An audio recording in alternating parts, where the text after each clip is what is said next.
And now that they've lost their second game in a row, they've chosen blue side once more to try and run this through. Match point for TES on 10-16.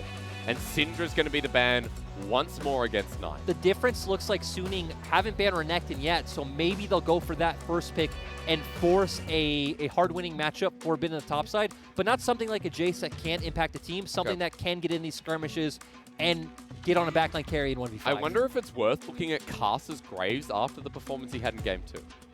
I'd say potentially no, for the fact that it hasn't been a champion he's played all split. He's looked so impactful on so many others, but Suning disagree with me. Suning respect Karsa's Graves. Was a great performance, and now the Renekton is left open.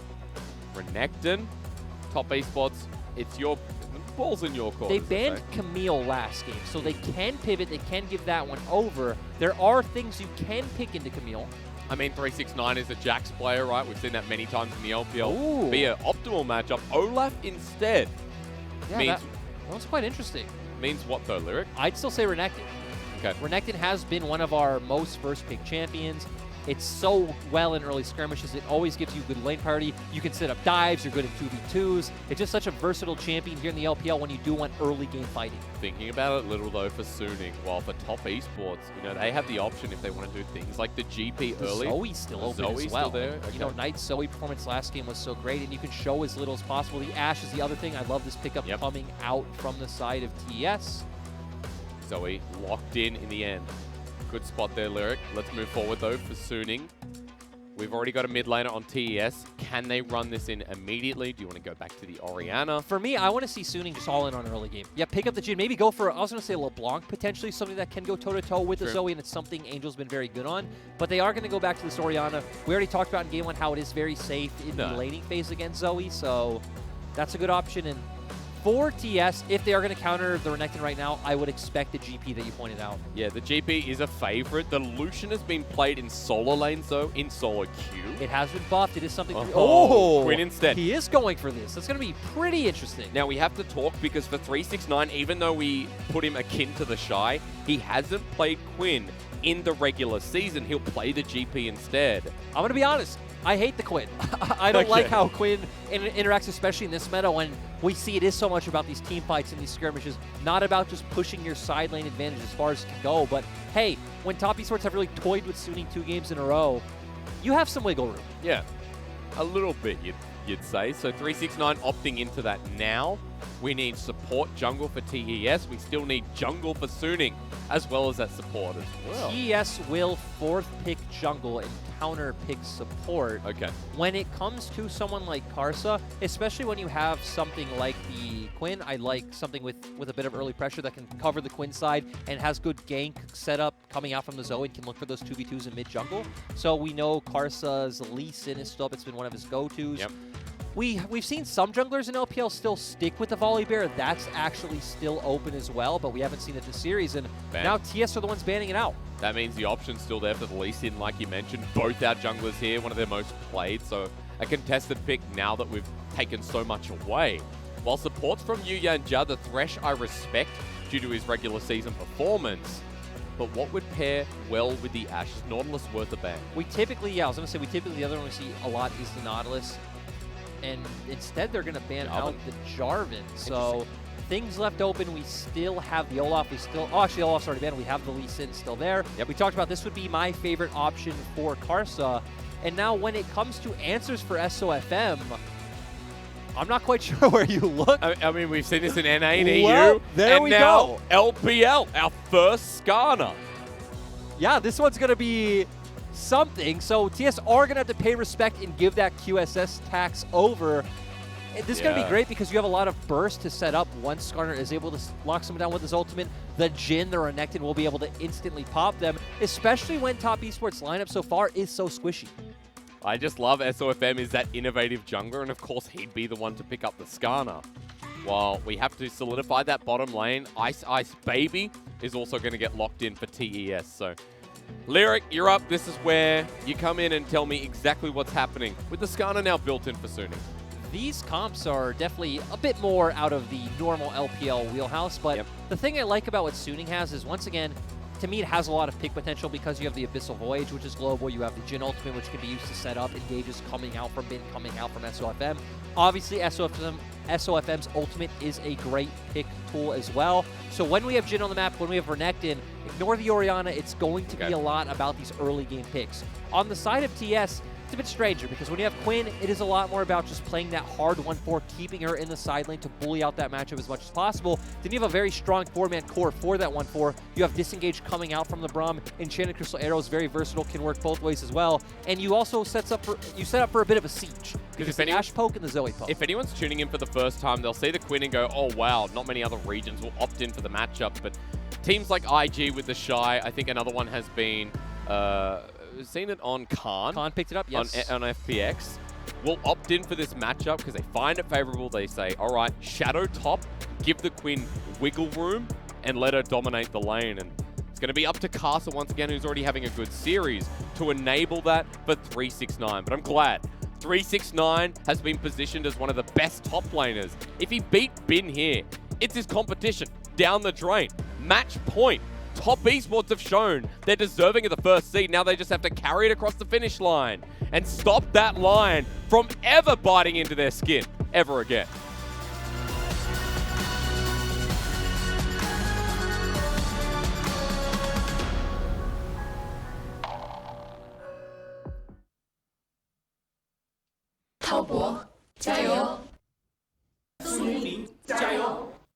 I'm very impressed that one of our Jaios for Top Esports was in the mountains. I saw snow in the background. And that's a dedication to your esports team as we enter Summoner's Rift for potentially the last time. But of course, fans tuning in, new LPL fans as well, will hope this goes a bit more of the distance before Top Esports or SUNING make their way to the grand final. LPL, a little bit early this split. We're already into the semifinals above other regions. And it makes sense that the best region in the world goes first. Going to be really cool to see how SOFM plays on this Skarner. He did go for Phase Rush, so going to give him a lot more utility in skirmishes and a lot more sticking power to stay on top of the opponents to get that ultimate off. But Skarner is actually a surprisingly strong early duelist if you can duel on your Spires, where you do get the increased movement speed, attack speed, and that slight mana regen coming in, so you can really spam your abilities. It is going to be a red side start here for the Skarner, bottom side for Casa too.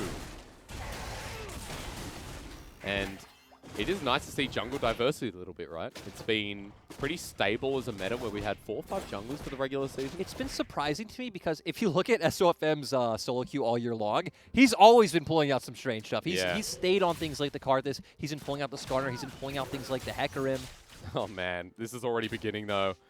Kick flip is what I'm going to call the E, so get used to that. And of course, he's playing the matchup just the way you're supposed to. Zone the enemy top laner off the wave at level 1, slow build up the wave, stack it up, and then you could deny the enemy top laner so much under turret. You've got a Cull start here for 369, and people, you might be noticing that he missed a bit of CS. Doesn't matter. Bin's going to miss more. Level 1 Croc stuck at turret, while SOFM now moves straight top. Exactly, and you're also trying to zone him off of XP as well, to where you aren't losing out. And then we talked about the stacked wave into the turret. You're going to be able to deny even more.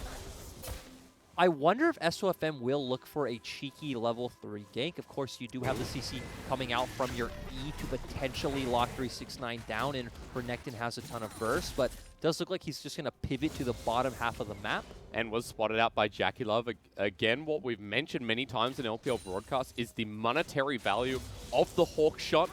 And the spot out SOFM now towards the top side. 369 knows he's nearby, but you mentioned he's heading bot. He's doing exactly that.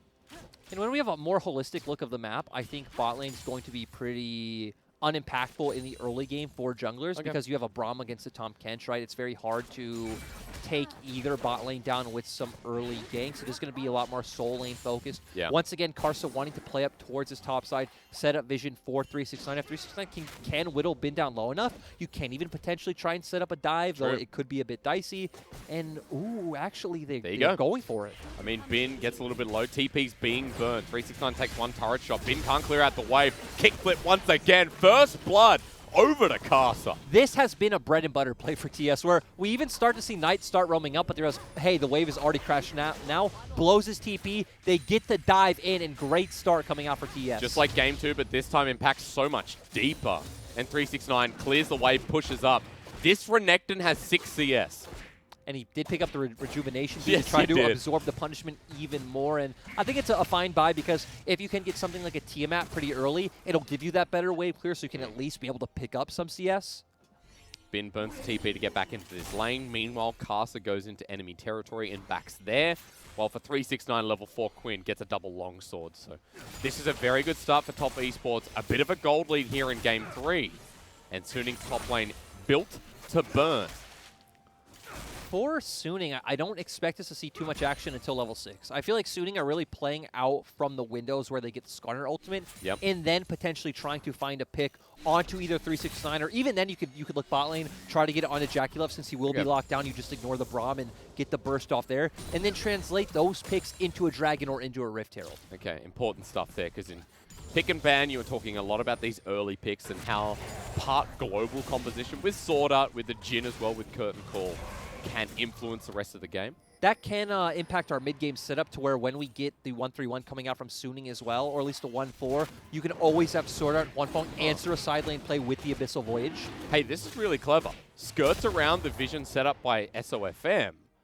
And SOFM is actually topside spotted on a ward, so Caster's doing a silent dragon. So we're seeing the same dynamic we saw in game 1, to where SOFM is getting ahead in terms of CS, and ahead in terms of experience, to where Karsa is completely gank and objective focus. For this time for SOFM, it's completely understandable, right? You want to get to that level 6 point. That is where Skarner becomes extremely valuable. And it's nice now, too, because with the map being cut in half, 369 isn't going to be able to utilize his champion advantage the way he'd want. Bin gets to play the game a little bit more. Presses W there to acquire vision as Krugs are the ones being taken. SOFM backs away, though, and heads towards these Raptors. So cutting the map has its benefits, but top esports thinking about sending 4 bot. Not going to commit. We need to remember there is a Tahm Kench. It is a bit dicey when you are diving a Tahm Kench. Of course, you do want to focus a Tahm Kench instead of the AD carry. Still, their bot lane doing quite well so far, just continuously keeping priority to allow for Karsa to look for this aggressive jungling. Of course, it also goes back to the SOFM was on the top half of the map. And is now reset and come back to the bottom side while Karsa backs away. Ocean coming up next. I note that we could have a Mountain Rift once again. Different comps this time around as Yanja stopped his back. The next timing we're looking at, right, is the 8-minute mark when Herald comes up. And the thing is, even if TS's bot lane is able to get the tempo reset and move towards Herald first, since Suning do have that Tahm Kench, assuming Sword Art can't hit that level 6 mark, they will always be able to answer, even if they are a bit behind on the play. It does feel like getting towards that play. SOFM will need to have 6 and should get it after this red buff. We have talked about the Skarner hitting his ultimate and then setting up for the pick potential, and we're getting very close to that point. Oh, Yanja can't stop the back. Sword Art again, bit of a brother for One-Fong. Yeah, great denial coming in from him, and I don't feel like SOFM has any great options on where to look. Like, where I want him to look is top. We set up he can really look on either side lane, but set this Quinn behind, make it so this Quinn is not a champion anymore, make it a 5v4, because Quinn isn't going to be impactful in these team fights later on anyway. Compared to if you do find a pick on Jaculov, sure, you get One-Fong a bit ahead, but then 369 is still going to be a monster, completely denying Bin from this game. He's still 20 CS up. Of course, Bin has caught a little bit more CS, but the fact is, lane going well. There's now a Cutlass in hand, and the Renekton going to start getting bullied by this item. He was already getting destroyed. SOFM sticking top for now. I also love how I love TS's read on the draft and on ban pick coming into this game. I love how they were consistently counter-picking top, counter-picking support, realizing what roles are strong. They always had strong side lanes, so Karsa had a lot of avenues to play out the game. And we saw against Suning, mid lane isn't a massive impact. Angel hasn't had the best split. Him and SOFM don't have the best mid-jungle synergy. Oh, we saw that game 1, right? And it lets Knight do whatever he pleases. And Knight's just been getting out of laning phase and then joining these fights as the better mid laner so far. Game 2 was a lot better from Angel, but definitely hitting the nail on the head when we talk about his impact through the series as a whole. Bin's heading back to lane. Now, 369, the wave pushing against him, but it's still a very large and in-charge Quinn with Karsa moving in too. SOFM trying to get the slow and take Karsa down while Rift Herald the priority, and Suning going to start it first. This is the thing, even though TS do have topside priority, they have Zoe against Orianna, who's much more useful in these skirmishes. The thing you need to be careful about SUNING's comp in this top 3v3 is if Skarner does land that ultimate, you just have so much burst coming out from Renekton that it could become a 3v2 very quickly. And especially when JackeyLove sends up the Enchanted Crystal Arrow, lots happening. Shockwave used only on Tonight. The arrow is going to land onto Bin, and here comes 369 and Caster. A two-man kick destroys Bin with Knight's help, his first kill of the game, versus the Herald. That is secured by SOFM. Exactly. It is a trade. SUNING do still get something out of this, but Bin being denied even further, lost a bunch of minions to tower, is losing even more experience, doesn't have TP, so can't make it up here in time to really catch anything, and this should be another turret plate for 369. And look at the trade bot when you just see Huanfeng. He gets one bit of turret plating, but that will be it. JackeyLove was already ahead of CS, so it won't matter much in the 2v2 matchup. So for SUNING, they're going to drop a little bit in gold here as they continue forward as 369 gets to push out yet another wave. So we do see SOFM up towards topside with Bin coming back to lane, but he's just going to go back to his Grom. 2v2, let's get ready. Huanfeng, he was reloading, eaten up by Sword Art, and out in time. Yep, and of course Braum is so strong in these 2v2s. Ash Braum just has so much CC between them with the slows and the stunts coming out. I'd love to see SOFM drop this Herald bot and give it to Huanfeng because he really feels like he's going to have to step up and be this big early game carry with Bin being set so far behind. Yep. But I just have an instinct in me that says he's going to give it to topside. Okay. You can see it coming, right? I could. Okay. It's just like my LPL senses are tingling. Yeah, very much so. Abyssal Voyage, this is used just to get closer to lane. Of course, Tahm Kench, you feel like you miss the old days when it was a little bit longer. Teleport. Okay. Going towards the bottom lane as well. Sword Art wants to stop this dragon, and SOFM's with him. So great by them. I don't expect TS to be able to answer. We see that JackeyLove isn't here yet. Of course, Unsealed means we get an exhaust back on Sword Art. Angel takes a Paddle Star, and Dragon will be secured. So pressure set up by SUNING nicely to get that objective. And the game's going a bit slower than the previous two, but I also feel like that is a bit of by design from how the draft ended up. Oh, though, Karsa. He's going to ward hop through. Sword Art walks back into lane, and Karsa hasn't been spotted. Here comes Yuyan Jara as well, and Enchanted Crystal is available, and there's a Quinn riding in. Winter's Bite, the kick flash, kick flip again, and Sword Art, even with the grey health, not going to survive this. While Huanfeng is getting dove. That's two ultis that miss, but Huanfeng with the Winter's Bite and the concussive blows, and Karsa, oh, the minions, they're winning. Huanfeng will get the kill, but TES trade 2 for 1. That was tragic. Top Esports missed absolutely everything onto Huanfeng. Had Yuyan just pulled the trigger earlier on the ultimate, I feel like everything would have been fine, but they try to throw out the Enchanted Crystal Arrow first. That whiffs, that forces, so Yuyan just to flash and ult forward, and TS were the ones dedicating resources for the bot play, so Huanfeng being able to pick up one does feel great. It does, but JackeyLove stays in lane, so wait. Oh. Teleport, this has been. Angry Croc going into a helpless Ashe. Teleport to be responded, slowing down Bin, flashes away. JackeyLove might be dead before he comes in. The heal saves him for now, but Knight has joined the play. Not sure what else he can do. And Bin finally gets the goal.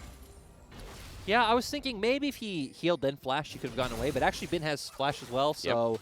Feels like JackeyLove's fate was sealed the second he overstayed for turret plating and Bin's TP came out. Knight's going to play 80 carry for the meantime, though, and just clear this wave. But SOFM going in for the invade. At the same time, we see Karsa on the top half of the map setting up for 369, so it is going to be a trade in return. And this is what we wanted to see out from Top Esports of Karsa setting up for 369 to abuse this individual advantage. And we haven't really been able to see a good response from SUNING. At least now, though, getting turret plating on you mid-Orianna is something good, considering that Knight went to the bottom side and committed his TP. And the Orianna is going to be the only thing they can really rely on in that late game, right? Yeah. Because the Renekton's going to fall off, the Jin's not going to hit as hard. You also have a very durable Braum standing in front of TS's comp, and TS's comp is much better at playing from a range. They have the Zoe, they have the Ashe as well, so it's not going to be easy for you to engage on the TS. So Angel's really going to have to step up, get big pretty early on, and find that massive ultimate. Be that Orianna of Game 1. Even Game 2, he had a decent time, but unfortunately it was play for play, and SUNING lost out. We still haven't had that, let's call it the semi-shockwave, right? The 5-man. Faker's shockwave kind of thing, right? Exactly. Yeah. Nice shovel bubble from Knight. Person who got Zoe once again. He's hitting pretty hard. Now, note the lost chapter is not turning into anything soon because there is a needlessly large rod picked up for Knight. And that is just strange. I can't tell you what he's going to go into. Spellbinder first and sit on a losing second. Spellbinder is not really something you see too often on Zoe. No, I don't know. It's Knight. So, oh, maybe Rabadon's first. Item Rabadon. Yeah, not getting that's the alpha move. Not getting any value from any extra AP. I think it's worth it. It's kind of like a cocky way of saying it doesn't matter. But I wouldn't say that yet, as Sonic Wave does connect. Casa hanging around Dragon. We have a minute 30 till that next one spawns. We also have Herald coming up in under a minute, so these objectives are aligning with each other.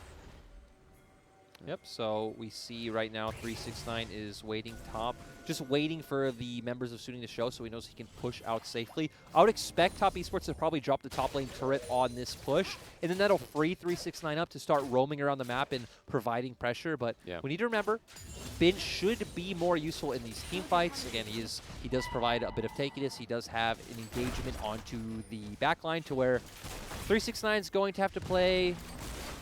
He's going to play the wind. So you have to like flow into the wind, fly into this team fight, you know, hit the pseudo frontline that SUNING has and really set up for Jackie Live Knight to do well.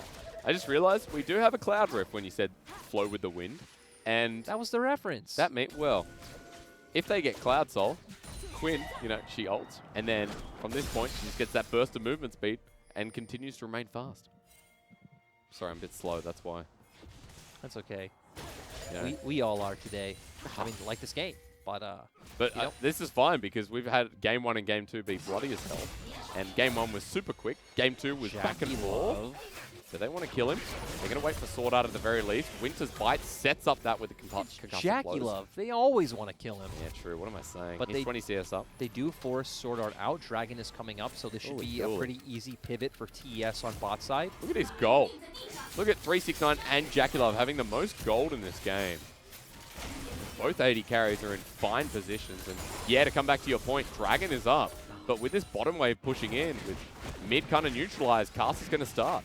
And we do have 369 pushing right now, so it's going to be interesting to see his choice of if he's going to continue to stay top or if he's going to start making his way over. Ooh, Deadly Flourish connects, so SOFM flashes in. The ultimate doesn't connect on him, and just dead. Jackie Love gone. Goodbye. And Knight now to join the play to get Yuya and Jara out, and too far forward. Isn't that exactly what we know? Yep. Jackie Love 4, though. Jackie Love's going to play aggressive. He's going to play far forward. He's not... to be fair to that one, I could kind of understand that you wouldn't expect Skarner to be there because SUNING aren't posturing like they're going to contest Dragon, and Rift Herald was up, and Bin wasn't showing on the map, so maybe he thought, okay, he's up towards topside. He's going to get vision down for Herald or start Herald, but he wasn't. He was bot. Jackie Love went down. Luckily, Yu Yanja got away because I was scared for him as well because SOFM still has ultimate. Hasn't used it this game. No. We have not seen a Skarner ulti this game as Angel. 17 minutes. And no Skarner ulti. You meant to gank with Skarner, aren't you? I mean, you have the strong level 6 power spike. You do gank. I feel like the R button is there for a reason. Yeah. Well, this is very critical as 369 is going to get met with unlikely foes. Abyssal Voyage coming in, and he's left 1 versus 3. Cleanses away, flashes away as well. Deadly Flourish dodged away from. Kick flips to get a bit of distance, but he's going to roll back on in. With 1 auto, 1 Fong takes him down. And now for the rest of TES, they're in a bit of trouble. This was the global that we talked about earlier, right? It's so nice to see these Abyssal Voyages used aggressively to set up these picks. 369 goes down. It guarantees the Rift Herald for SUNING. But Jackie Love has found Sword Art. That cleanse will do absolutely nothing. Grey health delays time. Jackie Love even takes down the ward, but going golden. I'm going to pause on that because SUNING might be in less trouble as the Dancer Grenade's there. Shockwave through the choke as well. Caster with the kick to try and save them, but it might be too late as Bin helps 1 Fong pick up the kill. Yuya and Jug goes down 2. Caster and Knight are out of there, and SUNING have a bit more bite. Top Esports aggression punished once again. Great ultimate coming out from Angel. Sword Art kind of being bait. I don't think it was on purpose, but still, he bought enough time for the follow-up damage to come through. Oh, we're fighting again, though, aren't we? Because 369's on the other wing and quite literally trying to wing it onto Bin. Damage onto Angel, kickflip again. And after the vault's been done, Bin's just out of there. Juan Fong gets top turret. That is very worth for SUNING. It looks like TS were going to potentially try to get chip damage down on mid, but we do see enough members of SUNING here to answer that they are going to have to back off. No objectives left up on the map now, so right now we're going to default to TS just catching the waves that are coming into them and SUNING getting that reset. You know why SOFM hasn't ulted? Because it's the threat of him ulting that's always scaring top esports. You know, if you don't have to ult in the game if you have ult. True. The threat of CC is, that's in a lot of cases, stronger than CC. I don't know if this game was the great example, but we see TS going for the pick here. Sword Art almost goes down. Does use that stopwatch to buy more time. Ends up dying in the end. They flash right into the shockwave from Angel, so great play coming up from him. Been going aggressive to help secure a lot of these kills for SUNING as well. Flash in the end of that play as well. And ends up going down where top esports now only just had that gold lead. They were maintaining 1.5 to 2K for the entire game. Look at the items. Look at, especially comparing Hwanfong to JackeyLove, already sitting on, you know, 2 of those crit items as compared to just JackeyLove on the Blade of the Rune King. Remember, in lane, JackeyLove was a person who's about 1,000 gold up on Hwanfong. That is no longer the case after all these fights have come through. So, really well done for SUNING to find avenue into this game. While SOFM, we see an ult, it's cleansed away, 369 gets away, but top esports are on the scene first. It's like an episode of CSI Miami. They put the glasses on, and they look pretty cool. 5 versus 4 for the rest of this. Bin walking forward, Carcer in here, gets sliced and diced away. Trouble Bubble connects, and the slow will follow suit as Knight goes over the wall. And just like that, we're on the scene. We finally see SOFM look for the play, but great QSS coming out from 369. Then the rest of the members are left in a vulnerable position. Top esports follow up. 2 easy kills for them. Dragon up in 50 seconds. You expect them to be able to continue to control the vision that they already have. I think we're getting the Knight game in the end, at least from this mid game onwards. He's 2-0 and 3. We're going to find out what happens to that item. And 369 dodged a lot of this. Great QSS coming out, make sure he gets away. He does go for the vault, get a bit of damage on. Carcer comes in, lands a great kick onto Sword Art, which secures him that first kill. Bin trying to be the aggressor now, but nice damage coming out from Knight. Once again, Carcer is the one to follow it up and go in. Yu Yanja Wing aggressively, and there's that beautiful Knight play that you talked about, setting up the rest of the team to follow. And 2 kills now puts top esports back into a 2K gold lead. Dragons coming up. Herald placed bottom by SUNING. Look at where TES are. I like this because they place Herald bot. It secures them the river control coming up for Dragon. So should be an easy turn for them to take this one. And JackeyLove's even going for the reset. So this signals that if SUNING were starting Dragon right now, TS wouldn't even be in a position where they can answer. Yeah. But it's giving them time. We see JackeyLove getting back out on the map. Oh, Colonel, you cheeky bugger. Look, this 70-year-old robot. He says 75%.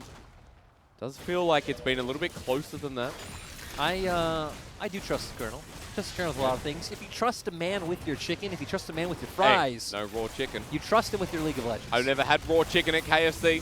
Blessed be as flash forward.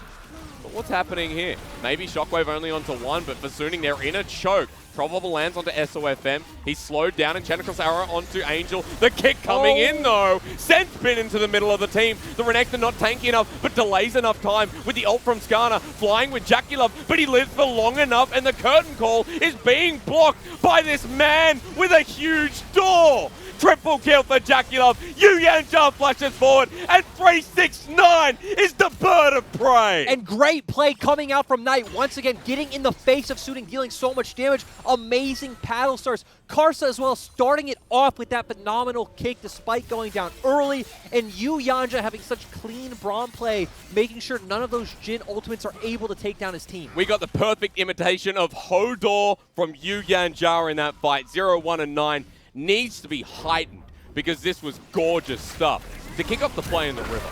And we see SUNING are the aggressors.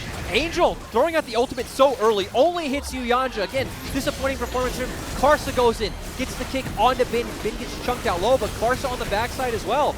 Gets killed by Hwanfong, and now we're going to see the Jhin open up his ultimate. Yu Yanja walking forward, blocking a lot of these shots. What a bro coming in from him. JackeyLove dealing the DPS on the back end. And we saw such a great, aggressive performance coming out from 369 as well. 369 ends up with that killing spree. Has a Mercurial Scimitar as his 3rd item. Look at the damage distribution, and all of a sudden, top esports are setting up. for a 3-0. However, Chilling Spike comes in. SOFM wants to take Jackalove, but QSS immediately. And SOFM running out of options in this game. Top Esports are willing to fight as soon as they have 369, but good disengage once more. I also do want to do a recheck-in with items because we did see Knight finish his Ludens. We did see Knight go for the Oblivion Orb, which is like the standard Zoe route if you're neutral or ahead in the game. He's just been sitting on that needlessly large rod ever since. And now we're fighting again. Kick backwards. Shockwave. Top Esports really are top of the rift in this Game 3. Been eaten up. Sword Art the new target as 369 joins in. Again, they just pull this out of thin air. Exactly. These are the small windows that we talk about. We didn't even see that one coming. Even the Observer couldn't catch it. Top Esports are just always willing to make those knife's edge plays, and now this is a guaranteed bear. The dream is so close for Knight. The best player never go to Worlds is on the edge. Just to reiterate that, if you weren't here at the start of the segment, if Top Esports win this game, Top Esports are going to Worlds. Yes, as a guaranteed top 2 seed. As to how our bracket works. Baron secured. Now they need to close out the game with a 7K gold lead at 24 minutes. This truly is the best seed as Sword Art almost caught out. And I also want to note, Lyric, once again, Majai's on Knight. The TP play being burned here. Suning won't back into the game. Jackalove and Yuyanja might be caught out as Bin is going to be the person who TP'd in. The rest of Suning are there. Jackalove flushes over the wall, leaves his support. He can't stand by me, which is a great movie, by the way. It's 369 on the back end. Meanwhile, Wanfong eaten up in the nick of time. But Top Esports are converging. Jackalove tries to buy time, but this Ashe doesn't have any more summoners. It's 3 versus 5 as Knight rips through. Suning with great picks, however. Exactly. 2 kills going over to Suning, buys him a bit of time, gets him a bit more gold in their pockets, which is always nice. TES are still the ones with the momentum. They're still the ones with the Baron, but obviously the sieges and the pushes are going to get slowed down. A bit of an overstep coming out from Jackalove and Yuyanja, but great punish coming out from Bin. Suning still in this one. Nice to see that they're willing to test the limit when it's such a hard place. As we have a look at this again. Yeah, and this is going... Oh, this is going back to the earlier pick. Nice and Crystal Arrow coming out from Jackalove. Karsa, once again, with the clutch kick, they're just easily able to finish that one off. And this is why, even going back to Game 1, we were talking about Lee Sin and Draft. Because we have 2 great Lee Sin players on the Rift, and it's nice to see Karsa go back to this one. We remember it on RNG when they're at MSI, when it was the Uzi roster that won it out. In 2018. In spring playoffs this year, we saw him pick it almost every single game. Yes. And Karsa finally returning to form is fantastic. As Top Esports with Baron and their power play minimalized, want to make something else happen. Angel is going to QSS, but again, Karsa goes in, kick backwards, Tom Kench left in the middle as well with Wanfong. This could be the final fight as Jackalove goes forward. The shockwave used late, Bin joins in, but it's too late, mate. SOFM is the Skarner that could with a quadra kill denied, but 369 not getting down on it. They've picked up 4, and Top Esports are running into that base. Exactly, and death timers are so long, they still have the Baron buff. This should be the game for TES. Breaking down the inhibitors first. At the very least, Top Esports are going to do harm to Suning's base. Playing with fire, waiting for the wave to come in. Knight has teleport. And for Top Esports, the dream might actually be realized. Nexus turret, the new target, Lyric. Here we go. Yeah, and they're still going. Wanfong is about to come up. But Angel is the defense. This is crucial. Onto 369. He runs forward, and Angel may have deterred this for now. Knight caught on out. Yuyanja heads back in, but Knight's dead. And so is the support. 369 out with the bird. 1, 2 connects. 3 and 4. Flashed away from Bin's there. Slice and dice. And this game is still going. And Suning are fighting for their finals dream. They know they need to punish these mistakes. Great job. 3 members down for TES. So Suning right now should be able to pick up this 3rd dragon. And defend their title. But Lyric, are there any wards in the base? The answer right now, no. A deep control ward towards the bottom side. You mentioned Dragon. Suning are also looking at finding this in a turret, pushing for inhibitor as well. It's going to be a bit tough. We do see that TES have Baron minions. Jackalove and Karsa are alive, so the threat that they give should be enough to stop this siege. Okay, just playing with his high school friend. He's just, you know, playing the mental game. Yeah. Though if anyone should know the Karsa mental game, it should be Sword Art. Yeah. Well, 30 kills later, And this almost ended the series. Once again, Jackie Love starting this one off. Yanja and Karsa going forward. Karsa does get ulted by the Skarner, but the rest of the members of TS are busy killing Sodar in the backline. We see 369 confirming that kill on Quan Fong, and then Bin going down as well. It just doesn't stop. They keep jumping forward in tandem. We see great synergy coming out from them, and they overstay just a bit. Guarantees a lot of kills. A bit of a mistake from Yanja trying to save Knight, but he was going to go down anyway. 369 not able to dodge out on a lot of these bullets, so he does have to flash forward. The Abyssal Voyage used by Swordart to bring Bin in. Bin flashes forward, picks up another kill. 369 dies in the end. Back to live Summoner's Rift. Baron up in a minute 30. The Soul for Suning is up in 4 minutes. It's a shame it is the Cloud Soul. 6K gold lead for TS. Yep. And Medjai's once again on Knight, but does also have the death cap coming in. So he's just going to delete Orianna and Jhin right away. Now it's going to be about what pressure can they generate on side lanes as well, because they have this guaranteed pressure coming from mid with the super minions. We see their top lane pushing, so they're probably going to try and force Baron and try to pick up some more picks and translate that into, you know, the game-winning team fight. One is all it takes. For top esports to finally go to Worlds, for Knight to break that curse. After years of looking in that direction, has been called the best mid laner in the LPL. He hasn't had the World Championship to prove himself, go up against other big makers like Showmaker, like Chovy, like Faker Dage. This is Faker Knight. Doesn't sound as good, but it is better than Faker Dage, I guarantee you. Knight just deserves his own name because he is that good. Knight is in a tier of his own right now, again, alongside, I'd say, very few people. As Troll Bubble connects, nicely done from 9, but Arthur not following up yet. However, top esports are grouping up around mid. They're just controlling vision, and this is where Zoe thrives, throwing out these Sigby Trouble Bubbles over the terrain, abusing with a lot of these long-range paddle stars. In there first, though, crucially, 369 spotted out on a ward that hasn't been cleared away. SOFM starting the engage, 369 on the side as well. They've targeted down Yanja, and the support might drop down. He puts his ulti in the middle before, though, as the Trouble Bubble doesn't connect. The curtain call will line up the rift.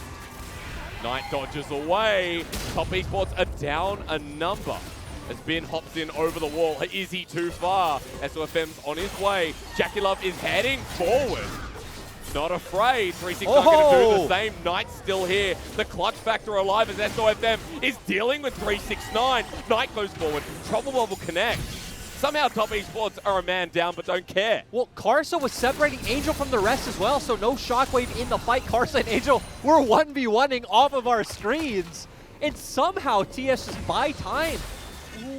We're still going. On the other side, he has a flash in his pocket, uses the blast cone and gets on out while Jackie Love is 1v2ing. In with 369, the double 80 carries, having a great old time. Knight sends down the trouble, hits one, boom. Eaten up by Swordart, Suning under pressure. Jackie Love just tethering his range perfectly, dealing that max amount of DPS without letting Suning hit him at all. This is what we talked about. 369, Knight, and Jackie Love, the individual players, the star talent.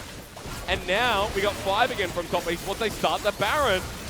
Health bars aren't there for Suning. They can't contest. And out they go, another Baron in the back pocket. And top esports outplaying this one. Once more, and Ben can't back there. And 369 obviously didn't see him. Now we can see TS play through a 2-lane setup. Top 369 go to, you know, let's say bot lane because Dragon's coming up in 50 seconds. You have your other 4 members sit mid, and you just keep playing that 2-lane setup. The fact that you don't have a TP on 369 or you don't have another side laning champion, we don't really want to see a 1-3-1 because you're giving Suning too much of a chance to engage on you with that Skarner. And Lyric. It looks like they're potentially just saying, okay, we don't need to play around bot. We don't care about this Dragon. It's only a Cloud Soul, even if Suning get it. Yeah. It's up in 25 seconds. SOFM went too far forward, though. Eaten up by Swordart, and Jenna Cristara might have found the support. And that's the groundbreaking play because Swordart's just dead. Top esports send 369 in next. 4 versus 5. Baron at the ready. And that's a crucial mistake that SOFM just made. Yep, and they're going to keep pressure mid while crashing in top, so they should be able to secure 2 inhibitors off this push. While 369 takes down the inner turret quick, smart. Jackie Love's on this burst. Angel trying to zone SOFM running at them. As Trouble Bubble connects onto Juan Fong. He doesn't have a Tom catch. Remember, he flashes away. Everyone's in. Top Esports. Carter gets dragged on in instead. A good counterplay by SUNING while the inhibitor goes down. Trouble Bubble connects onto SOFM. Running forward is Knight onto this jungler. The burst, the ult from Yu Yanja sends him up with one. Jackie Love runs on in, starts auto-attacking, and that'll be it. Finally, the best player never to go to Worlds has done it alongside Top Esports. It's Grand Finals. It's that moment they realize they get to represent the region. And great performances coming out across the board.